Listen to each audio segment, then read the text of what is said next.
Бүгін 8 июнь 2025 жыл.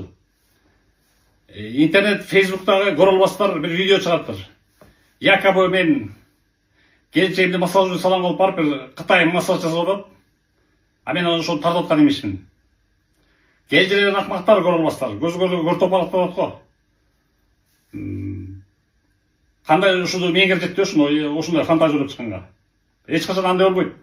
Мен де мусулманмын. Эч качан аялымдын денесин бирөөгө кармап турбайм эркектерге.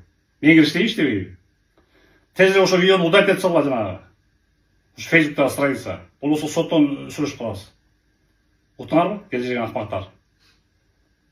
Айтып койчу бир нерсе, Фати.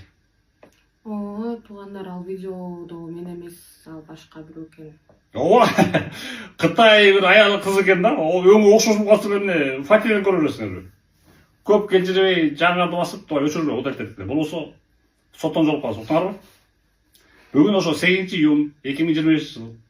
Жакшынакай эле семья болуп, отурабыз үйдө.